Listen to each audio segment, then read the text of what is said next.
I see on TikTok, they're like, we're quitting. Do you hate your job? Is your boss mean? Yeah. What's happening? I don't know. You think Lauren was like, David, come here, sit on my knee. You seem stressed because you haven't been on 15 shows in a row. He doesn't give a fuck. He goes, you're weak, leave. 100%. You're impressed, dude. I'm impressed with the set, yeah. Yeah, I mean, come on. I walked in here, I'm like, what am I, the set of Avatar 3? So much shit and electronics. This is really the future. Yeah, man. This is the future. I actually saw it on YouTube. I wanted to do my research. And so I was like, hey, who's Tom Segura and who's Bert Kreischer? Mm-hmm. And so I go, let's just start there. Yeah. And then it might have been an old one because you had to it was paper behind you. And it was like. That is actually kind of recent. So what happened was we used to do them all here.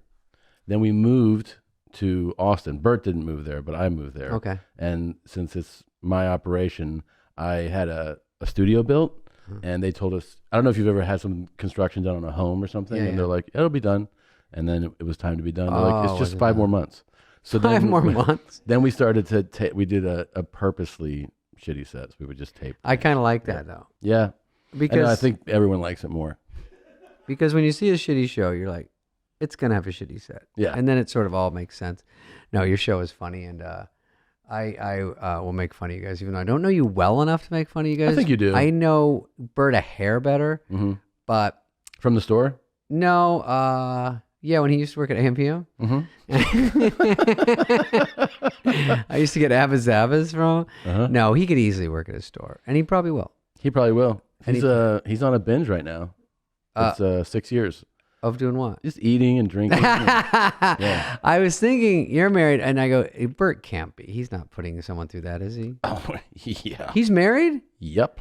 Oh, my God. Get her on the phone. We have to find out that just, whatever. No, I love Bert. She's a saint. She really is. Oh, yeah. I mean, you got to be. I mean, he tapes his toenails to the bottom of the coffee table in the living room, you know. What? Oh, Like yeah, it's got to be a whole thing. It's a lot. Him. It's a lot, man. I wish he was here just so I could make fun of him because he's a good laugher. But he's a great laugher. And he's like, and we, you know, I would encourage you, because he'll definitely watch this, to make fun of him as much as you can. Okay. I think he seems okay, because I watched one of yours on the YouTube. Yeah, the YouTube is very, it's very modern. And it's it definitely needs to be filmed. It jumps off the screen. No, because I'm only saying that to bust your balls, because I am doing a podcast now, and it's a little harder than I thought. And I don't film it, and I want to. It's the Fly Trap, the new one with you and. Yes, it's fucking asshole. I'm the guest, and you will be nice to me, and then I will be mean to you. That's how it works. Oh, okay.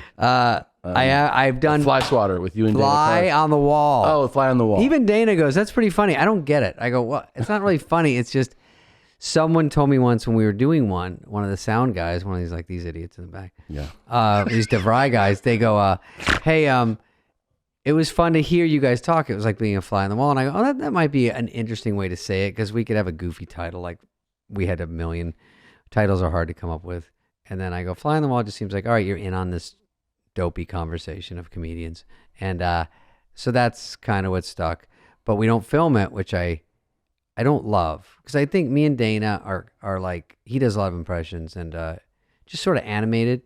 And the guests, I like seeing a guest. Like, when I watch YouTube, I just like watching it, even if there's not that much going on. It's just fun to watch. I don't know why. Dude. So we did, when we started doing podcasts, I started in 2010, and it was you were audio only, Yeah. right? Then the idea of video, I was like, just seemed silly. It was actually Dopey McJewface, These who that's my screen name and my password. Go ahead.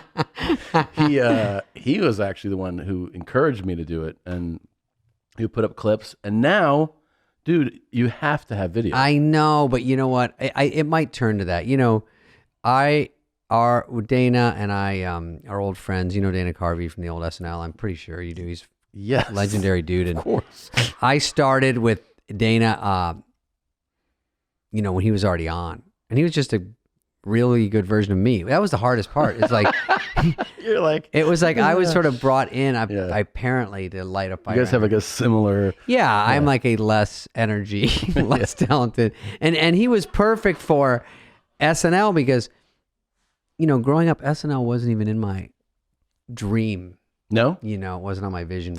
Were you like, usually I think most people, especially who get into comedy, but maybe like everybody has a class, like, one that they were like, this is the one that I of comics, you mean you watch? Well, it's like when SNL's been on for like 130 years. When you're saying that, and your so era. Your era, yeah. So like you are the one that I was obsessed with. Yeah, thank you. I think that would fall right around there, right? Yeah, because I think, and the class was nuts because it was you, Farley, Spade, Rock, Nealon. Like, it was insane to me. So I've seen, I get it now, like that I'm older, that people like kind like of SNL. Yeah. Well, that they pick up, like, they're like, well, for me, it's from 2012 to 2016 or something. It's sort of what I would guess is when you were maybe in high school or college and you were talking about it with your buddies, you had a common denominator, you'd stay home and you'd watch it and you really were into it. And then once you have stuff to do or you get a little older or you don't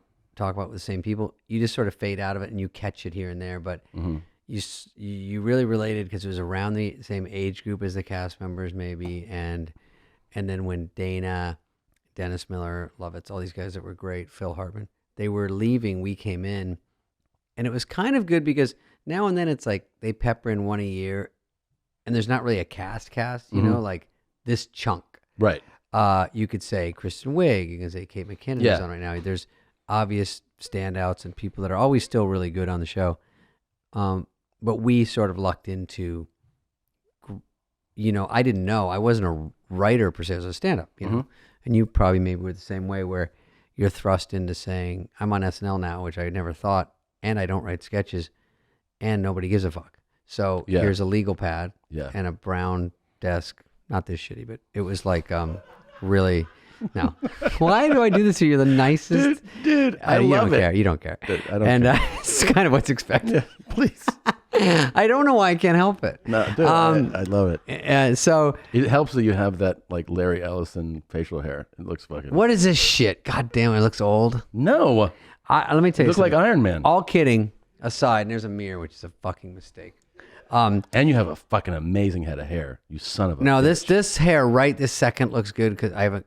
Because it was $40,000. Yeah, 100 and 140. No, my biggest mistake was making it the Tommy Boy joke where it blows back, and then from then on, everyone's like, "What the fuck is going on?" But that, by the way, just a side note, in that movie, I think you saw for sure. I saw that movie. Not kidding. Maybe 150 times. Oh God, that's so. I love that, man. So that movie... A lot of people take 7 years to graduate college. That's a good one. See, I had a couple lines too. Obviously, this is Farley's movie, and I make no qualms about it. I was so lucky. No, dude, you had the best line's the line That after. was a good one. That was a great one. They're called doctors. Yeah. That was fun. And then there was a scene where we walked by this big fan. That was a 23-hour shoot that night. Really? BTS. Wait, can I ask you this? How old were you when you shot that? I was probably... That was like my third year of SNL. I was probably 28, maybe. Oh my God! Such a little fucking but didn't you punk ass bitch. And I still am. Did you think that like you had won the lottery? Like this is unbelievable. No, I didn't quite get how lucky I was. Really? I was luckily on SNL. And I mean it like I don't mean like you're really lucky. I just mean like that you're that age and you're on SNL. Oh, over movies, time it really sinks in of like how fucking lucky were we because I got SNL and I was a stand-up. I was a middle, and to get SNL as a middle. So was Schneider. And did you do it? Did you like? There's always the famous tryouts. Wait, like we mean middle act auditions. for the audience. The middle act is like not a headliner. I had about 30 minutes of material. He was a. I was like right. So a Bert. Right. So a middle that headlines. Yeah. So and no, yes, it was a tough tryout. It was Schneider was a buddy, and I lived with Kevin Nealon, who you mentioned before we got in here. I love Kevin Nealon. Kevin Nealon, who's dry, funny act. And I would see him at the Improv, and I was like watching. Luckily, I was probably 20 when I walked in the Improv and got in when I was 20 and started doing, hosting and shit. not really anything. Just Bud would go do 5 up front, and then just stay here till fucking 2 a.m. and interview people. Damn. So it's a tough job, but I was like, fuck yeah, I get to do it. So $30 is $30. So I did it, and then Nealon, Riser, the chalkboard at the Improv they used to have, Leno, Seinfeld, like you could see really good acts. And Nealon I always thought was great. He had some fucking funny dry jokes, and it was sort of a different style that I like, that I kind of research papered into my own life and my own act. And Dana a little bit, but he's a San Fran guy. So Nealon, out of the blue one night goes, I was saying, I was living with John Mulrooney or something, this comic, and I got kicked out. And he goes, oh shit, I'm actually got SNL now. Do you want to rent my room? I live in a house with Bob Duback, this other comedian, and Dana Carvey, who lives above the garage. And I said, oh yeah, sure. So I rented his, and when he'd come back on breaks, he'd sleep on the couch. Nicely, he didn't kick me out. He would stay there. And then I met Dana, and Dana would tell us war stories about SNL. And then eventually down the line, still never crossed my mind to be on. I'm not an impressionist. I'm not like a high energy sketch player or whatever. And then they just saw me on the HBO Young Comedian special. Did you ever see that? I used to watch all those. Those are cool, right? Yeah. That was like the only game in town. So if you got that. Those were the shit. And then you'd have sometimes there'd be the ones that really the sets would like kill, and you're like, oh my God, I get like obsessed with them. Yeah. And sometimes you go, I could do this. Like someone would hit an off night and you go, they're not that great, but. And that's for sure is one taping, right? Back then? No, it was 2. They let you tape 2 shows? 2 sets, yeah. Wow. I didn't expect that. And when I did mine, I missed it 3 years in a row. And they would have like Richard Belzer. I'm like, what if we had just young comedians on the Young Comedian special? I would miss out and I go, Jeff Altman got it. I'm like, Jesus Christ. So I was probably 22, 23, and I kept missing it. And it goes a whole year, and then the Improv, they're going to look again. And I only got it because Brad Gray was my manager and Mark Gervitz, and they were producing it finally. Fucking nepotism, yeah. Yeah. Well, and Dennis Miller was a host who I love, was my favorite comedian, but he also liked me and had me open for him. Mm-hmm. And so it took a lot of people's favorite comic. I don't think a lot of people know that now. Back then, yeah. Yeah. He was fucking Dennis, unreal. Killer, yeah. I opened for one of his maybe Off-White special or one of those specials. Anyway, so he helped, and they had to pick 5 people, and I was 6th. And I was like, God damn, I'm not on. And then Dennis and Brad and Gervitz said, just give Spade, split them up a little bit and get Spade, do 6. And that's how I got on. And it was a fucking miracle because I wouldn't have got on. And so. And so wait, they watched that set? They came to the Improv and they knew of me because I'd done it, 3 times and I missed the cut, but I kept getting closer, like the Hall of Fame or something. I got more votes. And then that year they go, you just missed it. They picked 5, but you were 6. And I'm like, fuck. And so then they go, because they produced it and Dennis was on it. Dennis is like, give Spudley a fucking break. Cut a minute off everyone. Give them fucking 6 minutes. So they did. Wow. So we went out and did it. And then I had 2 good sets. So they put it on. We all got about the same amount, I guess. David Bowie in the audience of all. Really? Crazy things, yeah. I think he knew Dennis. Did you have a good set? Had a good set. It's always nice when someone like that's in the audience and you have a good set. And then he was like, comedy fan, nice. Yeah. Then I kept seeing him. Yeah. He knew Bobcat. I had Matt Damon once. Oh, like a guy. And I didn't know he was guy there. like you. Yeah. You know what I mean? Great. He was like, he goes, thank you. I go, thank you. He's like, for what you just did. I was like, well, that was a weird way to say good set. But like, I've also had, they're like, oh, here's P.T. Anderson. And I just fucking bombed. Oh, yeah. So hard in front of him. And then he goes, I'm angry at you. Yeah. I'm not thanking you. I'm not thanking you. By the way, he lives out here. Who does? P.T. He lives here? He and Maya live pretty close to right here. Really? In this mystery location. Yeah. Okay. Well, give him a call, man. Tell him to come over. They could. He's a fucking stud. And Maya's hilarious. Maya and I think overlapped. Or she was there when I hosted. Anyway, we're jumping around. But I auditioned with Schneider. They saw the young comedians and said, give me a little heat. Mm-hmm. It's all heat in this biz, folks. Yeah. You got to have a little fucking nudge. By the way, HBO specials were big back then because it was only network and HBO pretty much. HBO was the mountaintop. Maybe the E! Channel, maybe MTV, but for specials. Yeah. And this was, they had the Rodney Dangerfields, which was better. Yeah, yeah. But those were like 1 hour specials, there was 4 a year. Oh, and when I got my early 1 hour special, it took till after SNL because I had to get an hour together. I didn't have That's a great special. And then I get it. Thank you. And then I got that probably during Just Shoot Me, the next show I did, and then that was so fun because a lot of people saw it because of what we're saying is like it was the only game in town. Like you watch a special, the one HBO where Eddie Murphy had one and Billy Crystal, all those people. So you got eyeballs because nothing else going on. Now, it's jury duty. But a lot of people are doing specials and a lot of people are doing them online. A lot of people are doing different ways. My last one was on Comedy Central. I took that whole time. I didn't do one because I want to try to do it right. And, it wasn't, and plus there was no huge demand. They weren't calling me to do it all the time. So when I went out with one, Netflix was just starting to do them. Yeah. And they didn't call back immediately. And Comedy Central did. And I said, just take that one. They want it more. And honestly, it wasn't that much money. It was just like, I just want to do one. Yeah. But it has commercials and they only air it once in full at midnight. Yeah. So now I'm doing a Netflix special. I'm like, I just want to do that fucking set again because no one really saw it. It drives you bananas. Everyone goes, now that's in the garbage. I go, I'm not really from the school of throw your whole set in the garbage. When do you shoot the new one? I don't know when this airs, but today is 2018. So I will be doing it in 2022. And I think it airs in probably April. So, you already shot it though? No, I'm doing it in 2 weeks. Oh, you are? Yeah. Where at? And I haven't done it. I'm in Minneapolis. And have you been there? touring? Minneapolis is the best comedy I've city. heard it's good. It was in Austin. Ooh. Is that where you live? Mm-hmm. It was in Austin. Ba ba ba. Austin, that's where I'm from. Well, moved. I'm going to Austin this Friday, dude. Are you? You can take this out. This will be gone. But yeah, I will have already. I just Are you went to working Austin. there? Yeah. Where are you I'm playing? doing The Paramount? Paramount Junior. Paramount Junior? Next to it. Yeah. Actually, there is a little theater next door to it. No, it's Paramount. I played it once during the Moon Valley special. Yeah. That thing. And it was great. So I'm going back there. That was the special. And with all the hijinks of masks and mandates, Austin said no. Ah. Yeah. All right, let's have dinner. I'll take you to dinner. Oh, I'll be out there. Will you be there? Yeah. Oh, yeah. Okay. That'd be fun. And then I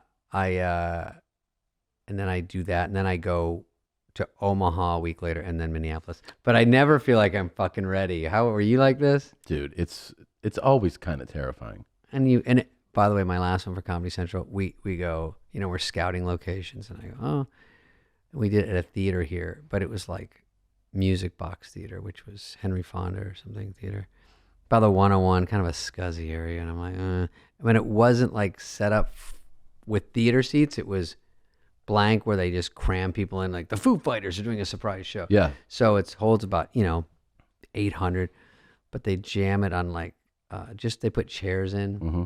And the stage, the only problem was the stage was about 4 feet up for these bands. It's just too high. It's too like high, here. yeah. And they're putting a chair right here to watch me. And I go, I don't mind this place. It's kind of cool, a little balcony, but I want the stage lower so I'm like more relatable. And they go, hey, we do anything you want. You point to it, we do it. I go, okay. So I come that day, I go, hey, the stage is still 5 feet high. They go, yeah, it didn't move. I go, the one fucking thing I asked. No one mentions it. No one says, hey, remember the one thing everything was fucking riding on? Yeah. Well, so I'm up there going, hey guys, and then It's the a crowd's weird- staring at me straight up. They're looking up your nose and shit. And it wasn't a comedy club and it wasn't a theater. It was sort of a fucking El Camino. You know what I mean? Like it wasn't a truck. It wasn't a car. Do you know the name of the through the place you're crowd. doing in Minneapolis? I think it's a good theater. It's like a... They have a More? No. No, they have a state theater. Oh, that was Seattle. They have a Orpheum. It's on my website if one of these clowns wants to fucking stop this is gonna gold take bricking. him 15 minutes, but yeah. Click. Oh, the Pantages. That's where you're doing it. Is that something? That's great. Yeah. Yeah, it's going to be great. But we didn't even say I'm doing my special there. Should we say that? I don't know. We can take it out. No, we don't say it when I'm there. Like, we don't say, hey, we're doing a special screen, whatever. You're not saying that you're taping? Yeah, I don't know why. Why? Should I? I don't know. Yeah, that always helps. People I think it would help, right? Because people go, ooh, I want to be part of that, right? Of course. Yeah. Yeah. Okay. We'll do my fucking shit show there. Yeah. It's pretty funny, though. I did Seattle the other night at the Moore Theater. That's what I was thinking of. Fantastic. Old theater, great, good crowd. I was scared because there's riots there 24 hours a day. All time in the whole city. Yeah. That's what I think when I go there. And then I go, where's the riots? And they go, oh, they're over there. What is that? 3rd Street? That is like chaotic and it's just terrifying. People spray paint like "fuck you" on the buildings. Yeah, and they're like, don't mind that. I go, Yeah. and then Portland too. They go, I walk out of my hotel and they go, I wouldn't walk left. I go, God damn it. Is this it? And everything's boarded up. Apple Store has fucking barbed wire around it. I go, Yeah, that's fucking how many people need a Nano? Can I get a round of applause from everyone?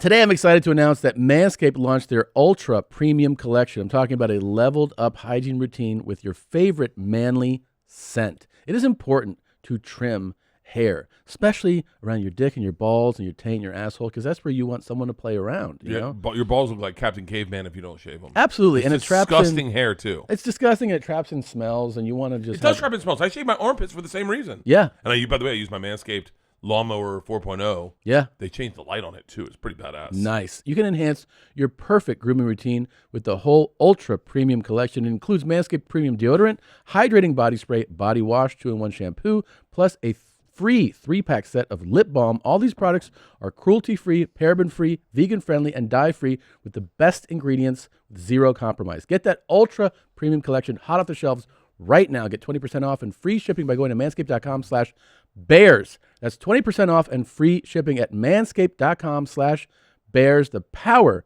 of attraction is now in a bottle thanks to Manscaped.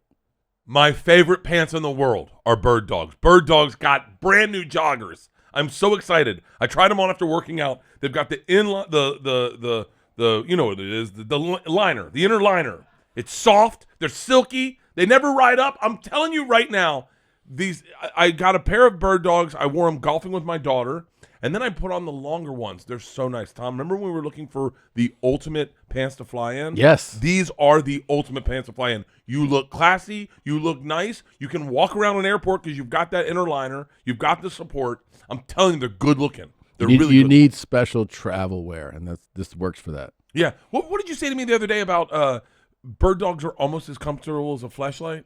Yeah, because I feel like you just slide right into them. Yeah. Dude, it's true. Yeah. I'm telling you. They're my favorite thing to wear in the summer. In the summer, you throw them on, you work out in them, you jump in the pool, you get out of the pool, you're grilling, you go end up at the end of the night by the fire pit with a cigar, you still got your Bird Dogs on. They're the best fucking pants. Go to birddogs.com and enter the promo code BEARS, and they're going to throw in a free Bird Dog whistle tip football. Tom, that's the must-have Nerf yes, football. It's like the one you could throw like 90 yards. It's awesome. That's birddogs.com. Enter the promo code BEARS, and boom, a free Bird Dog football with your pair of Bird Dogs. You will not take these things off. I promise you. Wait, so I want to go back to, Please tell me, because I always imagine this has to be one of the most amazing moments, or maybe looking back on it, when you get a call that you got SNL. So that was, they fly us out to Catch Rising Star, which was an old cool club. I don't even know if it's still there. Catch? You've heard of Catch. Yeah, New York? Is it still there? I don't know. I think so. Cool club. I knew Sandler a little bit from the Valley. We were doing stand-up. I knew Judd Apatow.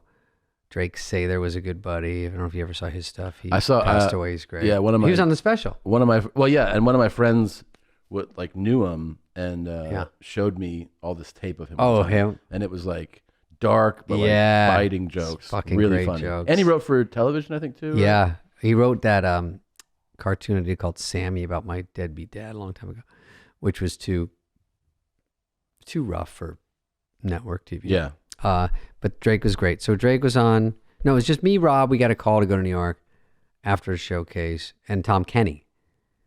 Poor Tom Kenny. I always tell this story. He's a great comic. He's a San Francisco guy, killed. Landed on his feet hard with fucking SpongeBob. So he's fine. Oh, yeah. He does the voice of SpongeBob. Oh, yeah, that worked out. So he worked out. But, Dennis Miller, right before I walked up, he goes, Spade, because, how terrifying you're at Catch. It's not full anyway. Yeah. There's probably 15 people there. And then here comes a contingent of 20.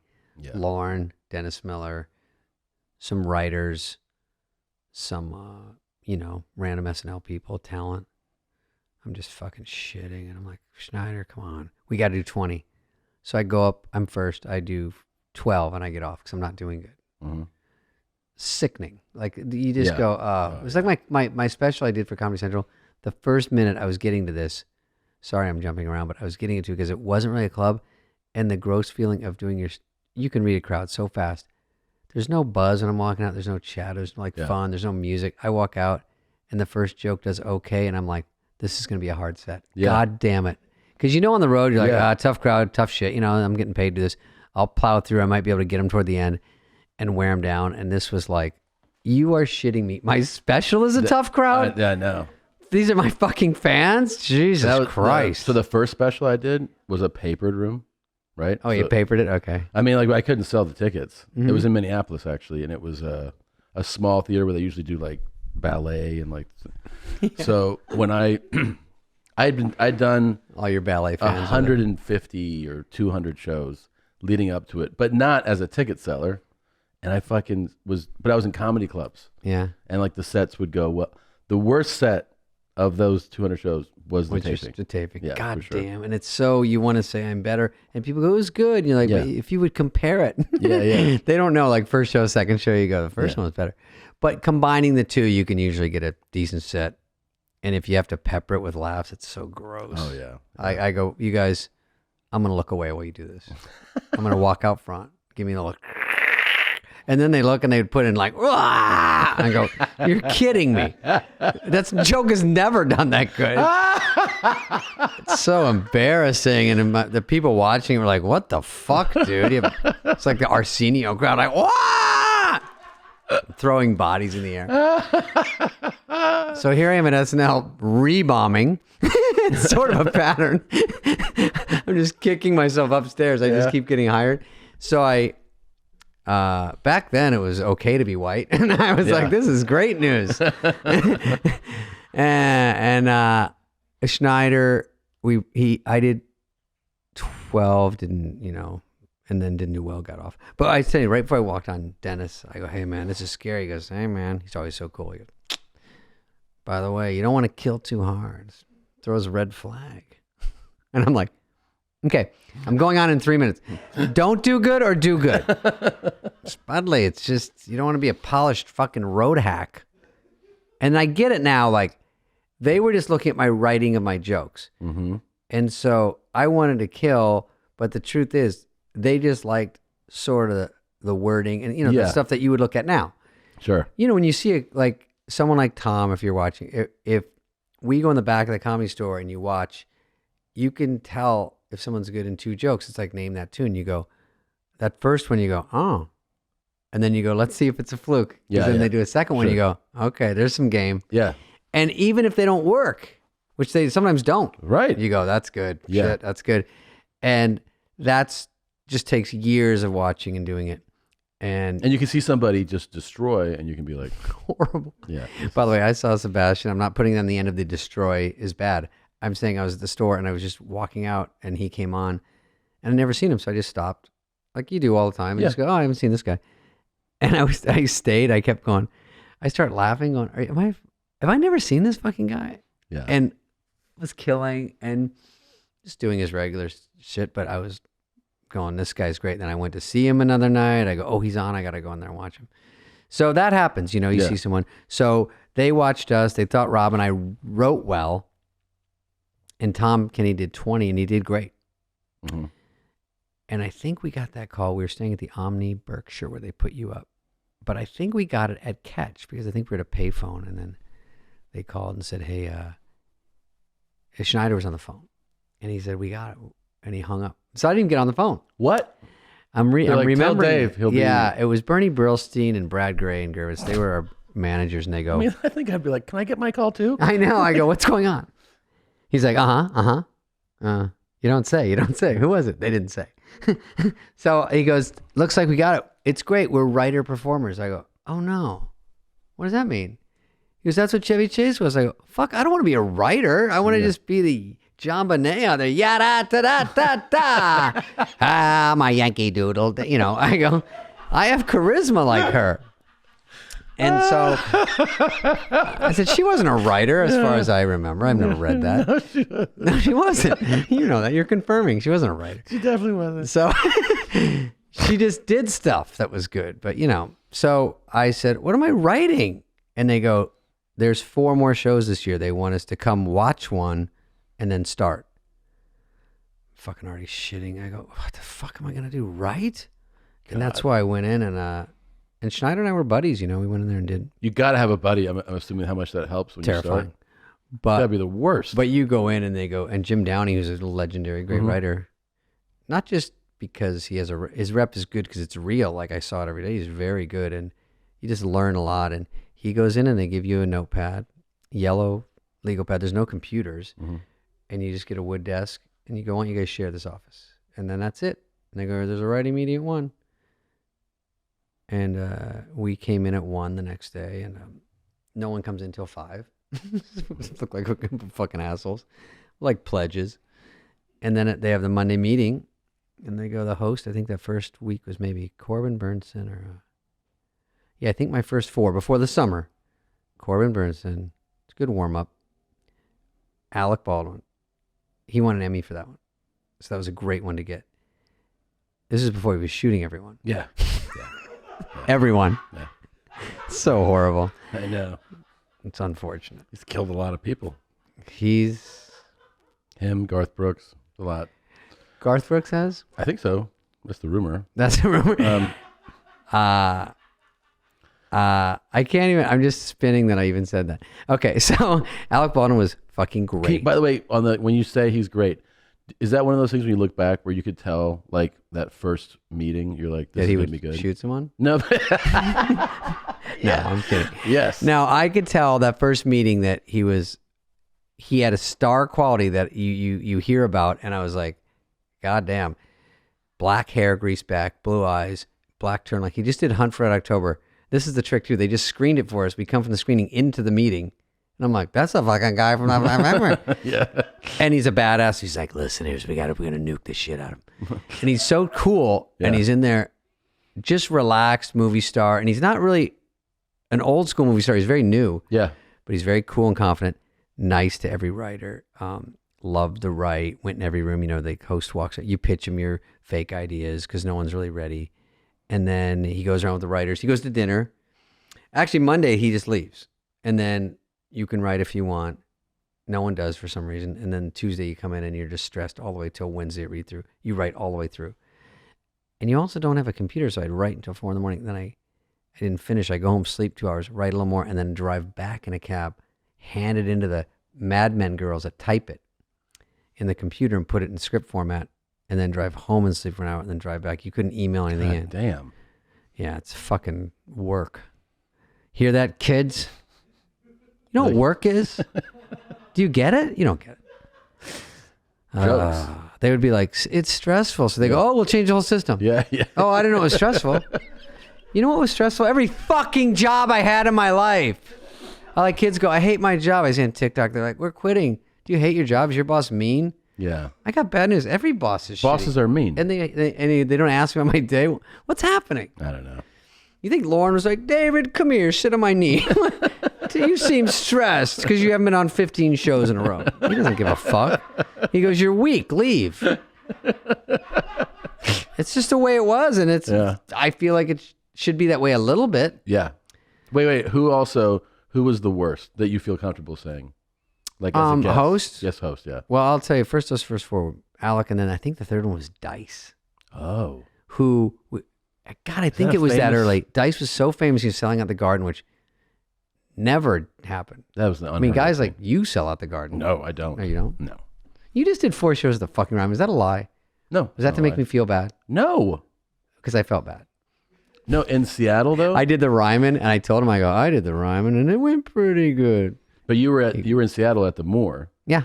I was at the Paramount, which is the bigger theater, and I did 5 there. I wanted to do more at the Moore, you fucking asshole. I don't like to work that hard, Tom. No, I don't either. God damn. Works hard. I just didn't know you were allowed to do 5. Yeah, they just don't let you sometimes. No, they told me we sold out at the very last minute. So that's good. So anyway, it's not even about selling out or doing shit. It isn't. I hope it's not. No, I'm more of a novelty. So I got on the fucking anyway, the hosts were always the best hosts were the ones just up for anything. Just Alec again. Yeah. Tom Hanks. There's a bunch that just said, hey, let's do it. And it's fun because, this Dana Carvey podcast we threw together is to be on it. This is our criterion. Oh yeah, I'm a fly. It's David Spade and Dana Carvey. You should see it. Or just listen to it. There's no video yet, but it's going to be good. It's actually You have to crank it like this. Put the horn up. No, they say those are good though, just to listen. I guess. I don't even know. They're great. You're the podcast world. I don't know. I just know I want to do one. I'm glad you're doing it. And Dana and I would have dinner and I go, he's so fun to talk to and he doesn't do much. It's kind of fun. And then we know so many SNL people from writers. So we said, let's just kind of have an SNL slant. It doesn't have to be for sure, but if you're a writer, a music act, a host or a Performer. cast member, and that's most of the town. Yeah. Because everyone's done something or audition. So they come over to the house and you guys. They don't. I just do it like this on my Zoom at my house. And we're all so old. It's unbelievable. Like the way we all don't know how to do it. And then Dana does Zoom in his house, until COVID's over. You know what? COVID, there's some downside to it. And I didn't think that the first year. No, no one did. And now I'm like, have you had it? I just got the new Dodge Omnicron. Yeah. Bits, Chiron. You have been subjected to bits. Fuck. I have had COVID, and because I'm so fucking HR tough and stuff, I didn't go down for the count. But I did do it, and I had to do a fucking test to do something on Kimmel, and I'd done 50 on my show. I mean, I just do it all the time. So they go, you have to get a fucking swab before you go to Tahoe. So I do it, go to the plane, go there, and then you get it. I'm like, yeah, it's just so tough. It sucks, dude. I know, the crowd. Wait. And I was going to tell the crowd during the show, and then I spaced. Anyway, we all got it, literally every person. And it's a lesson to them. It's their fault. It's their fault. In a weird way. Yeah. Why? There was someone, forget it. But anyway, that's not why we're here. We're going to make fun of Bert. I thought that was the whole... I was kind of hoping you'd do it more. I know. Well, I did see the YouTube, and I have to say, when he took a sip of coffee, it was like a car chase for that YouTube. It was like, oh, he's like, hey, Bert. Hey, Tom. Did you drive here today? Yeah.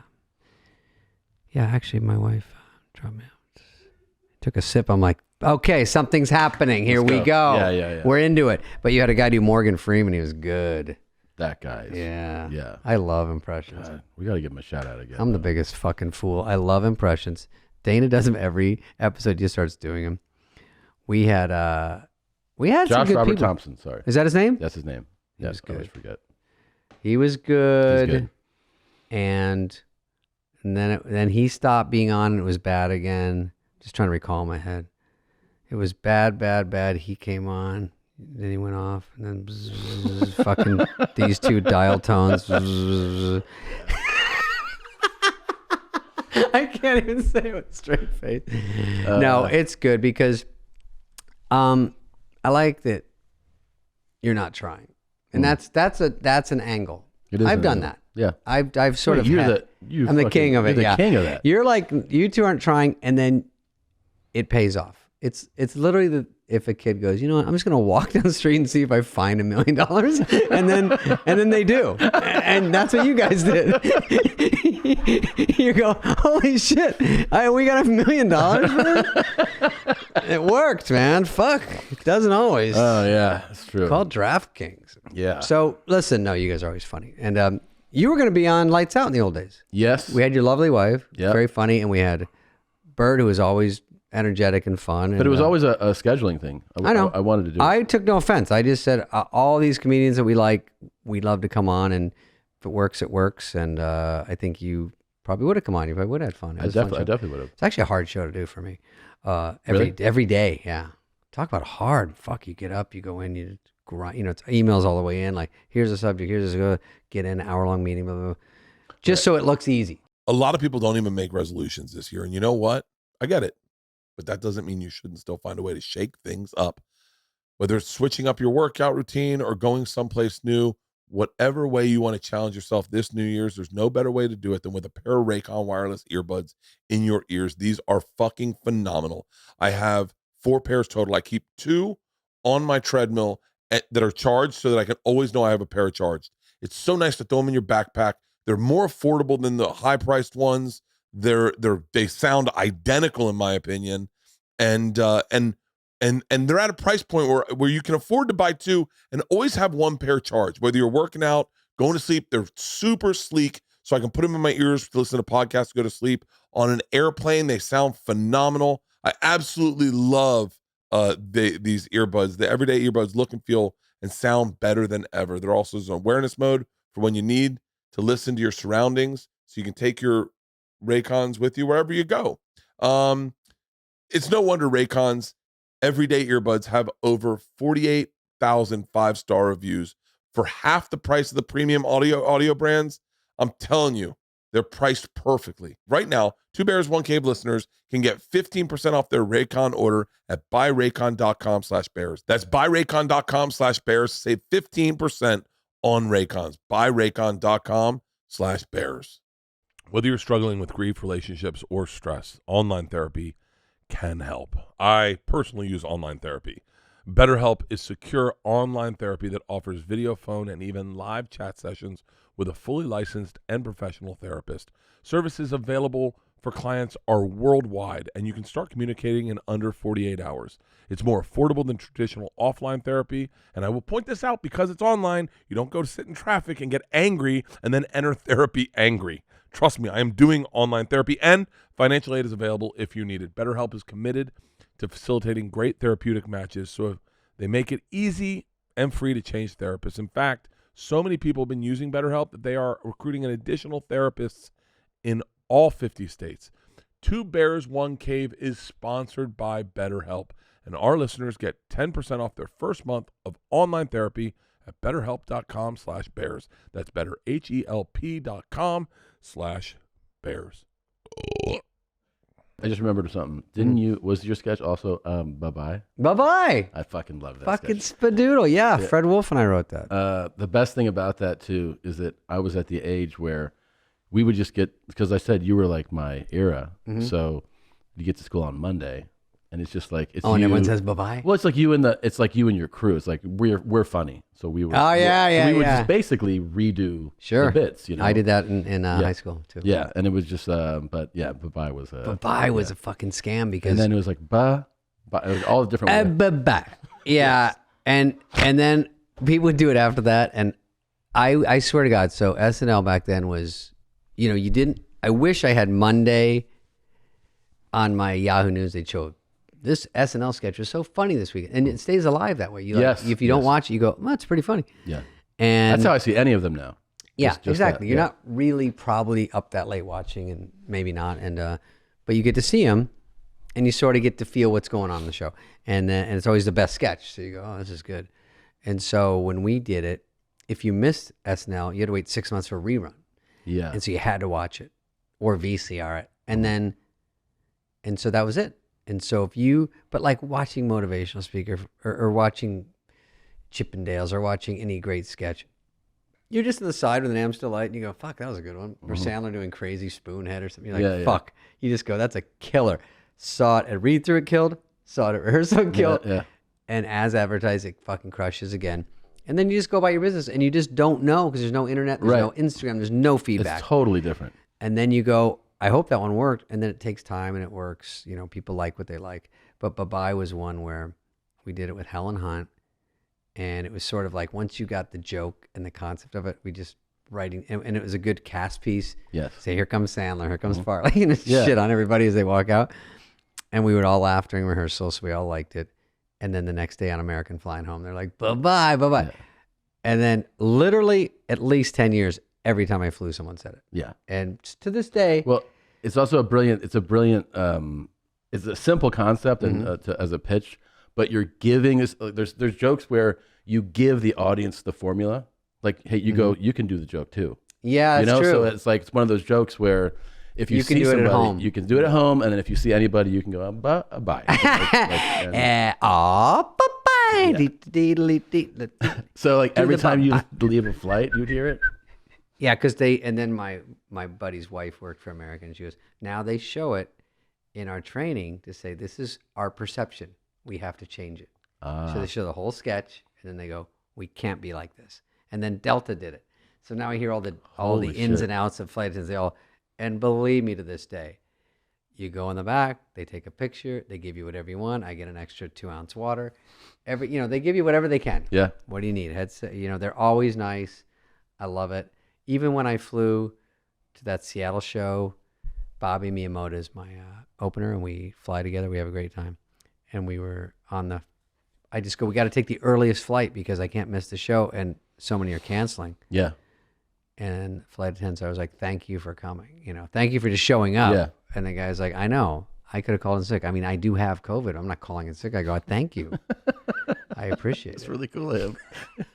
See, I worked that in. Yeah. Bits.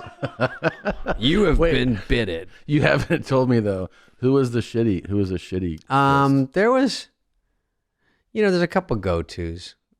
I heard them say in the newer days, Paris Hilton was tough. I heard that. I heard Bieber was tough, and I like Bieber. I've seen him out, and he's very I like Bieber too. conscientious. Like he seems, I had dinner with him one night, mostly because of Sandler, but we saw him at an award show, and he's like, you guys want to go eat? And we're like, all right. I mean, I was like, let's go. Yeah. Fucking, I want to see Bieber and see what he's all about. Very nice kid, and He's been through a lot. Come on. yeah, That and life, you know what? it's insane. Went through the thug life for a little bit, the tats and the fucking craziness. But he got married. I think he was trying to just turn into the skid and just go, fuck, be married. He's a bit of a Bible thumper, which I think is nice. He is? Yeah, I've heard that. And You too, right? You're always like Lord of the Cross, like Sign of the Cross. I mean, like, in a way, yeah. Yeah. No, I am. I am very spiritual. Are you? People wouldn't think that, but I am. You are spiritual? I think I have to be, yeah. Can't make it through this fucking life. I keep looking at the camera. So glued to it like Cindy Brady. Do you remember Cindy Brady froze up? No. The Brady Bunch, they put it on a show, and she was like this. They go, don't let the cameras, and she's like, no problem. And then the cameras, she goes like this. She got hypnotized, and they go, you fucked it all up, Cindy.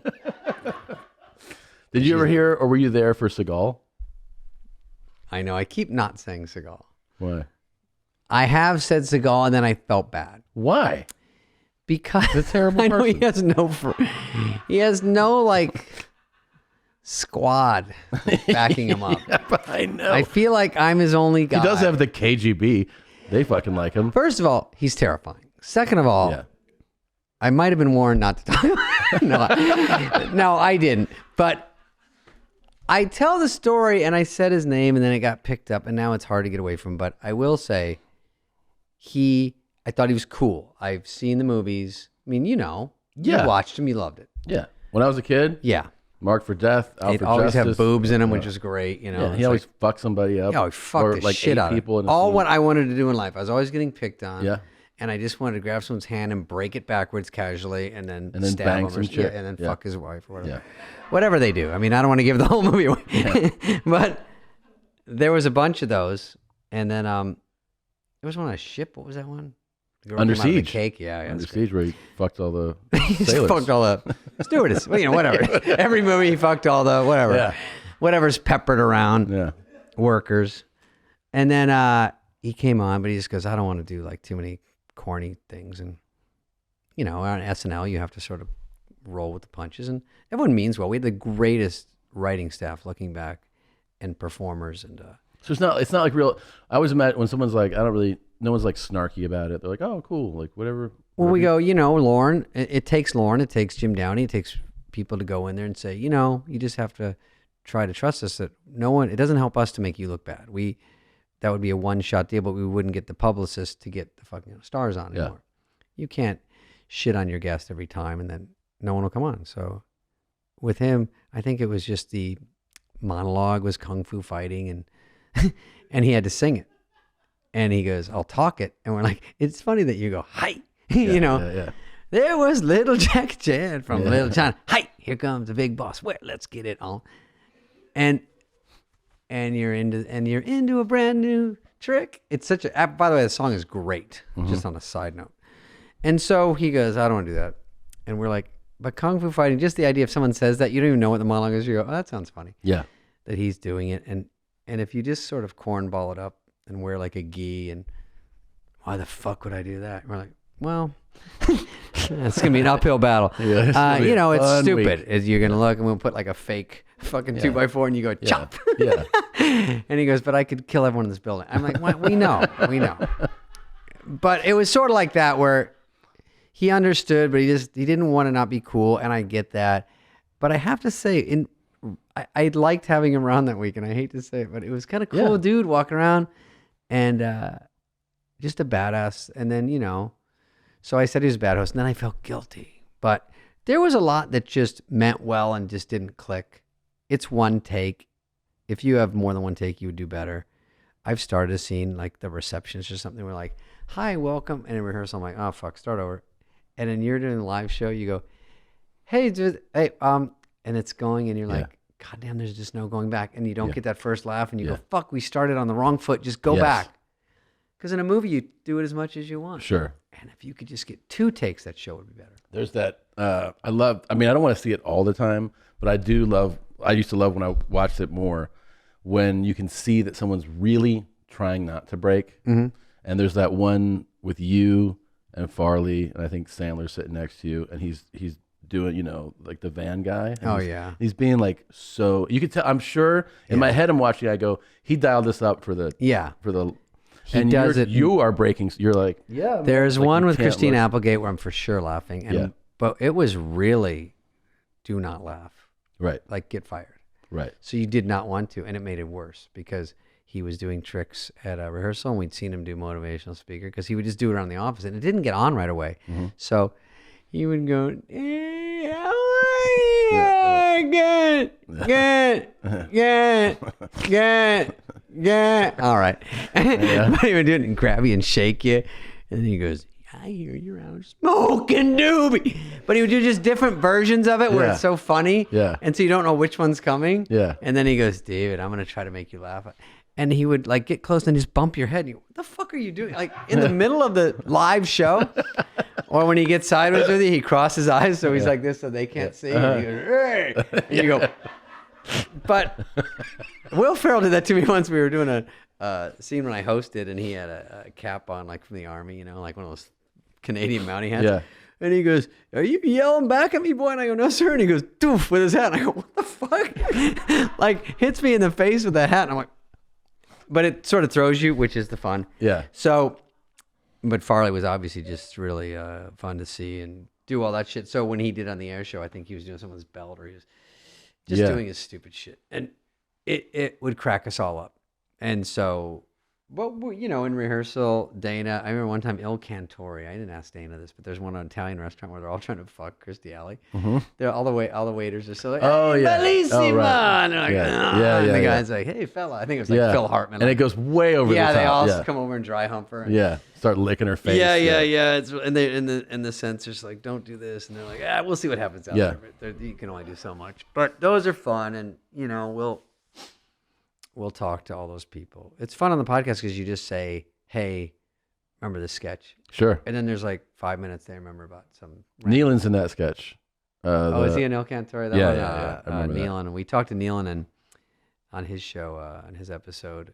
I basically just repeat his old jokes to him. Dude, because when he said the other one where he goes, I always botch them. He goes, I was putting a lobster in a pot the other day. And that's a live animal. And I said to myself, this is wrong. I can't do this. This should live a free life. So you know what I did? I got my car. I went out to the woods. I let him go. Because you got to do the right thing in life. And the crowd goes like this. Did you say woods? You're supposed to put him in the fucking ocean. So, he has so many of those just stupid jokes. He's funny. Stupid.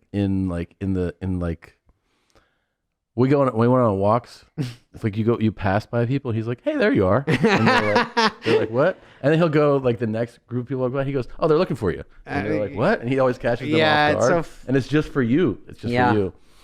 He does do. We were on the Lights Out, and there was all these, like plants thing, and at the commercial he goes, "Are you gonna eat this salad?" And then look down, it does look like a salad.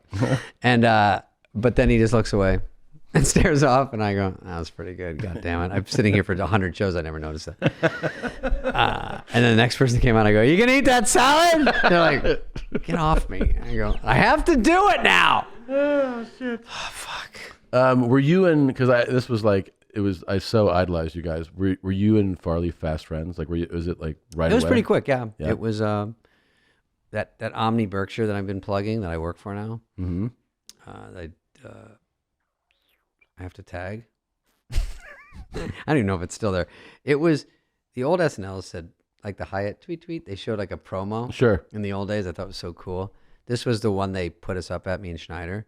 And I remember going, Schneider, did you have soup? He goes, yeah. I go, it's fucking $9 for soup.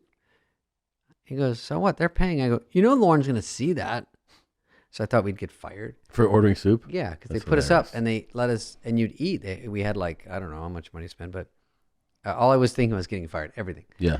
So the first day I walked over, I heard they hired, so I did my 4 shows. We went away for the summer, got hired back. So we had to get an apartment, come back. And then they said they hired Chris Rock and Chris Farley. They had auditions over the summer. You heard, they auditioned in Chicago. And, Rock was, I think, Brooklyn or whatever. Sandler. They have good stories about that. Chris Rock has good audition stories. He said Dana Gould did better than him. So he left. After his audition, he left because I didn't get it. Yeah. And he got it. And so I go there, and then I'm walking out, and I see Farley. So I go, you want to walk over? He goes, yeah. So we just walked over and laughed and talked, and then we got there, and it was sort of, we were all new in this together. And he's like, Davey. Because we knew Dana Carvey was going to be there, and Mike Myers, and all the big stars. Phil Hartman was a great performer. Nealon was there. And also, you don't realize that Conan O'Brien is a great writer. And you're going to go compete in a weird way against Greg Daniels, who did The Office. These are great fucking writers. Yeah. Smigel. And so there's so many good ones, and Fred Wolf and Jim Downey, and so Franken. So I'm doing a sketch, and does everyone want it to be in? Does all the writers want mine to get in, and then theirs is out? You forget that. Yeah. So everyone's trying to be on their great guy syndrome, but you can't really pull too hard. Right. And so at read-through, if your sketch starts bombing, everyone's glad to step out on that one. Oh, really? This one's not the one everyone loves? Oh. Okay. Because there's 44 you read.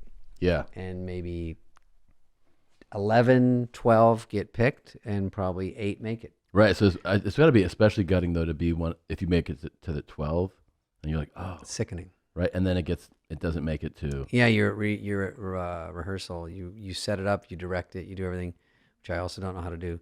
What kind of table would they have in the receptionist? I go, just a table. I'm just thinking of the jokes. I don't know. Mm. Would it be like more of a Z gallery? Would it be all glass? I'm like, are you fucking kidding me? This is what a director does. I go, I could never do this. Just fucking rack my brain with this stupid shit that when the sketch bombs, no one goes, good table. Yeah. Yeah. Nailed that. So one thing you had working for it. Couldn't get the comedy part of it. Is that Restoration Hardware? Resto. So anyway, I do it, and then you get to dress. Dress is at 8:00 with a full audience, exactly the same. They film it, full makeup. So you're sort of doing this twice, like doing 2 shows a night, which I hate, and that's why I don't do sold out shows every night. So I go, I do the first rehearsal, I get off, and then you're in there. One time I had all this Yakov Smirnoff shit on, and they go in a room and decide the show, and they come out at 11 and tell you. So the show's at 11:30. So you're on the whole weekend. 11, door opens, and Dennis Miller walks out. He goes, you can take the fake beard off, Spud. Didn't make it. I'm like, I'm in all my makeup and eyebrows and fucking like walk back to my dressing room. Now I'm not in the show at all. So I have to call everyone. I'm not in. Don't stay up. Don't stay up. And then the sickeningest is the live show. Uh-huh. Things are fattening with laughs. And I'm walking down the hallway running, and they go, Gap Girls is cut. You just collapse on the carpet like Platoon. Because the show went too long. Yeah. I think Anna Gasteyer was telling us that there was one that was, like a 5-minute sketch. And it was going long. They go, we're going to cut it. And they go, nope, get out there. Anna, get out there. And then they go, okay, start. And she goes, hi, welcome. And they go like this. And she goes, welcome to the show. We don't have time. She said something like, it wasn't even a minute. She just did it and just had to get out. Wow. And then they just cut. And then they go, da-doom. I mean, it's good nights. Yeah. And then I'd run up there. Hey. Stand next to Tom Hanks. Stand next to whoever. There's a lot of big hugs. I stay in the back. I try not to be too gross about it. Like you feel like when you watch that, you're like, oh, that would be like a cool experience. The sign off thing, until you go to hug someone, they look the other way. Really? And everyone watches. Yeah. On camera. And they're like, Yeah. I just stand there back there with Adam or something. We just go, cool. Because it was too embarrassing. Because the host will eventually make it to you or the music. Yeah. It's always better to go for the music first. Yeah. A little tip for you. Yeah, okay. Is that your checkbook? Yeah. Oh, it's a phone. Yeah. I have an old man phone. What do I get for this? This? Yeah. You get $1,500. Okay. Yeah. Actually, don't make it out to me. Make it out to You have a corp? Yeah. You have a funny corp name? We can cut it. Really? Yeah. I actually need a name for my special. Go. You know what mine's called? We can cut this. But it's called Shut the fuck up. I swear. Dude.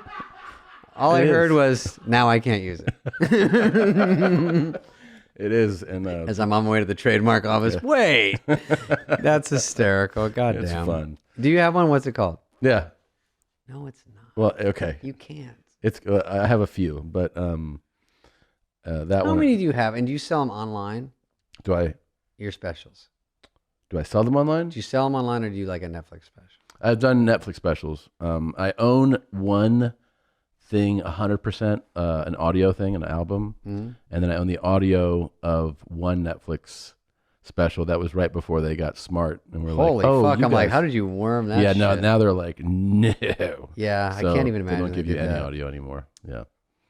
Maybe Netflix will buy my Comedy Actually, they might. I think it's such a fucking rip. I was like, God damn. They go, we're going to air it once at midnight. I go, who the fuck's watching that? And then we have commercials. So you have to make another edit that's 44 minutes. Yeah. Oh, that sucks. So I go, they don't see the whole thing once and I got to burn that material? Yeah, it sucks. Get fucked. Yeah. Wait, I got to ask you this too before I'm so mad I'm going to forget things. Because I just imagine this has to be so scary.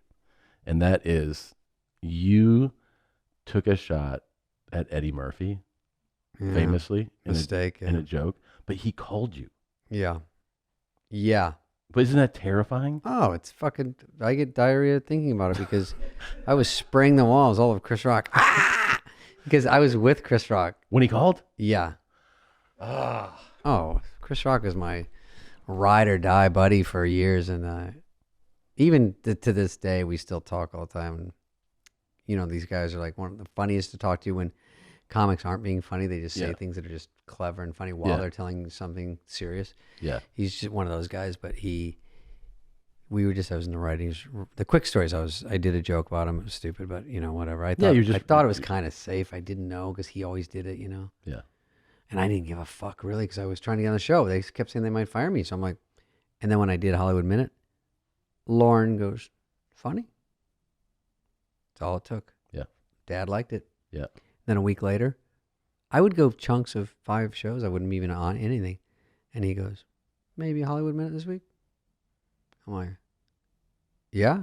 Are you asking me to do something on the show that you're going to probably put on? Do it again. And then Odenkirk would help me write it. Bob Odenkirk, another fucking writer. Amazing. Can you believe it? And such people like who just know him from Breaking Bad and Saul don't know like how He's like a great writer. He did Mr. Show. And he's unreal. Really great writer.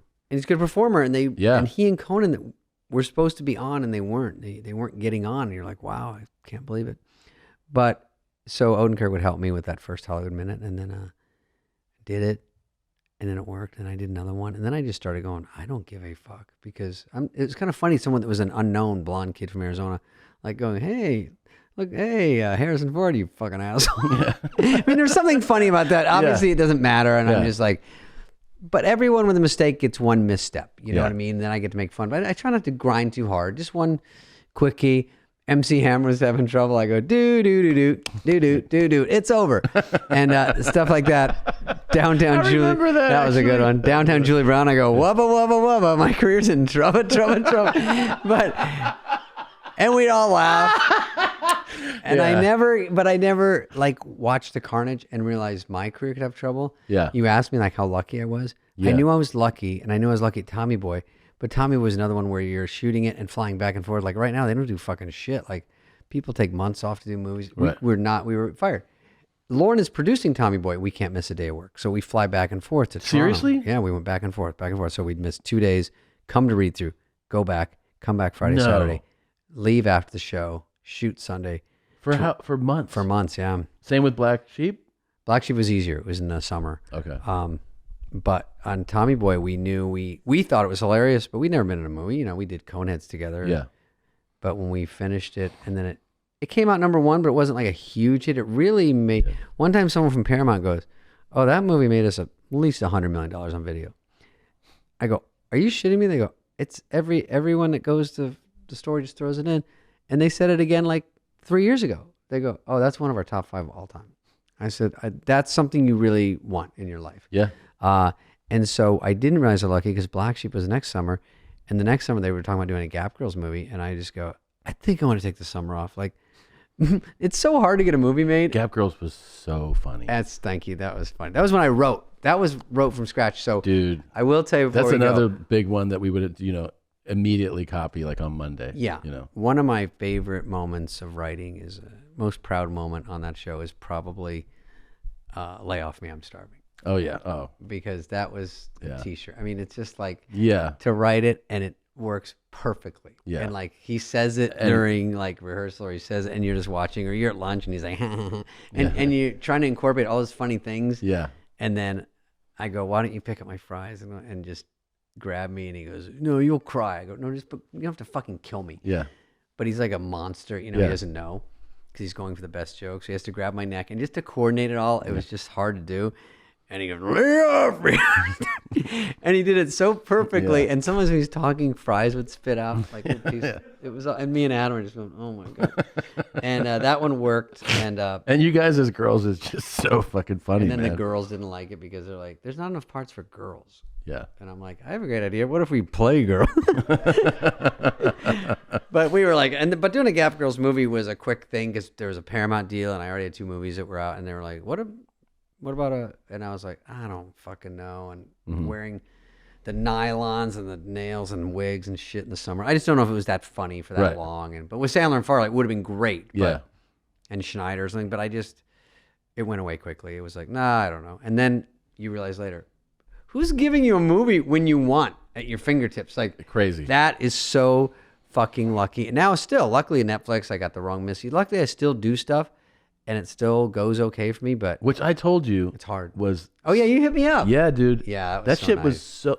Because here's what it was like: trailers are rough, always, and I think comedy trailers don't to get it right. Yeah, I think you watch a trailer and you're like, all right, like a lot of times in comedies, especially big comedies, it doesn't sell it. It just doesn't sell it, So I just went to watch it like, all right. Let's just try it. Yeah, let's just That's try it. kind of what people did. They go, Spade and this. I don't know. Let's try it. Or rated R. And it was really funny. Really funny. Thank you, buddy. Yeah.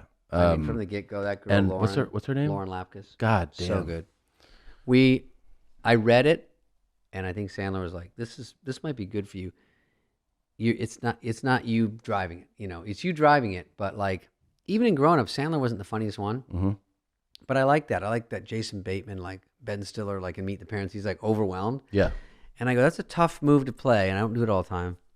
But if I can be kind of nice and I'm just in over my head, and I said, if we have the right girl, it's all her jokes. Yeah. And then she added to them. So she was so perfect. She was an improv girl, and she would add, and we would talk. I would try to throw her stuff, but she didn't really need it. She was so good. And then Swartzen was funny, and Schneider was funny. And you go through it, and every scene, I remember shooting it halfway through going, we still have to do the shadow thing. We still have the sharks.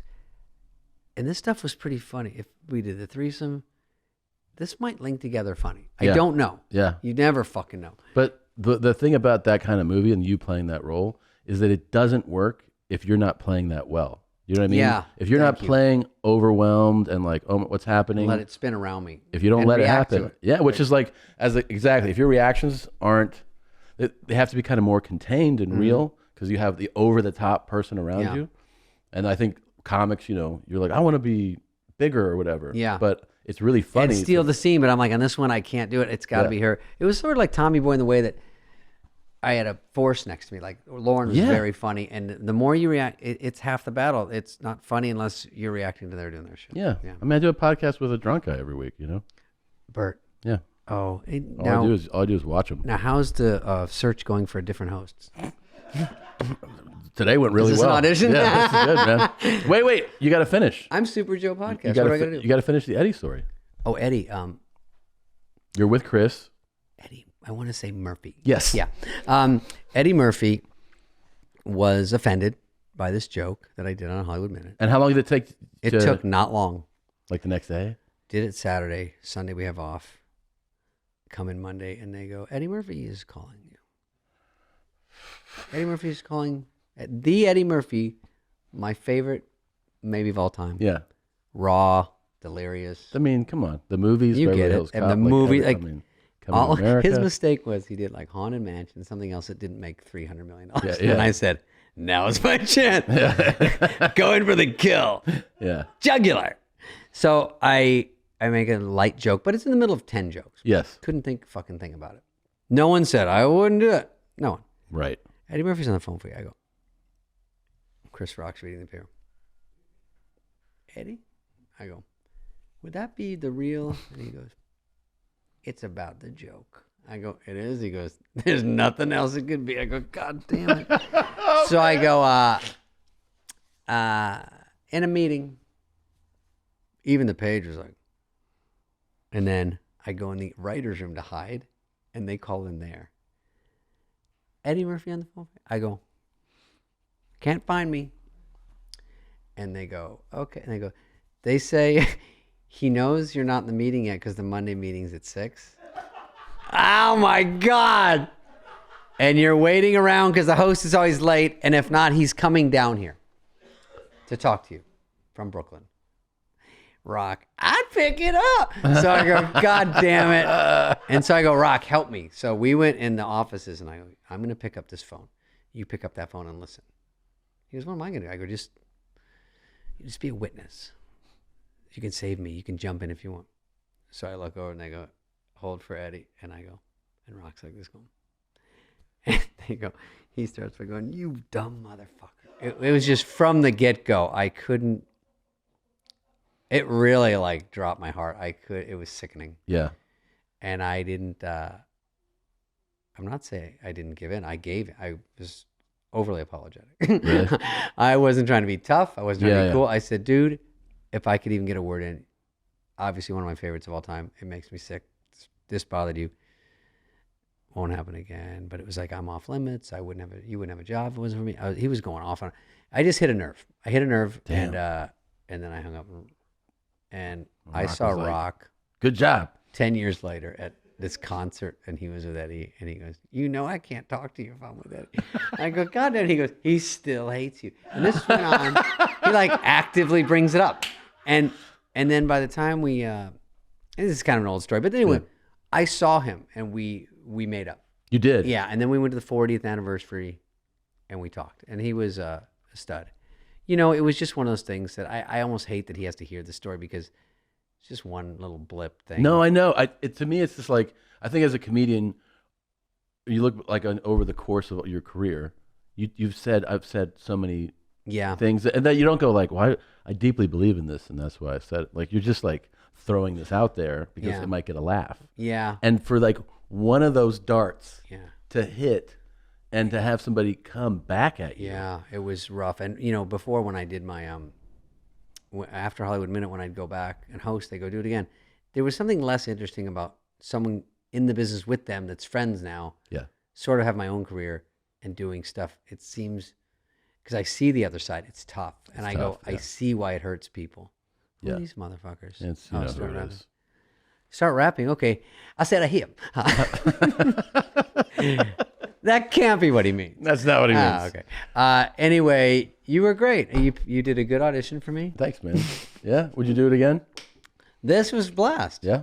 First of all, I know I joke. Super funny. Great guy. Nice. Thanks, man. I appreciate that you do so many things and make all this money and are so successful because it gets people off their ass. Not everyone can do it. It's very hard what you do. You've been putting a lot of work, but it wakes people up to go, you're breaking ground, you're doing new stuff, and it's fun to watch. It's great. Thanks, man. I'm a huge fan of yours. I never would have thought when I was coming to those class on Monday, reenacting your guys' stuff, that I would ever meet you guys or get to talk to you. It's awesome. So thank you for coming. Listen, that 1,500, I know you're going to take. What do you want to do with it?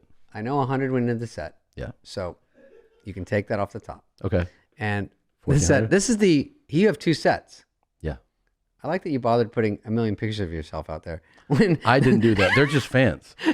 your people that work here. Yeah, they're just This like, I is love fun. your This stuff. is tell your lovely wife I said hello. I definitely will. And make her listen to this back to back, top to bottom. will. We did this for an hour or something, and it's going to make a good tight 12-minute show. I feel I think easily. just some light trims. Yeah, and then also $600,000 I'll get for this. God, you motherfucker! Well, I'm in the wrong business, and the worst thing is I'm in the same business. All right, guys, Thanks, I gotta Dave. run. All right, you run, Give me a run, head run. start. I got Okay. fans out there. Okay. All right. Bert and Tom and Bert. One goes topless while the other wears a shirt. Tom tells stories and Bert's the machine. There's not a chance in hell that they'll keep it clean. Here's what we call 2 bears, 1 cave.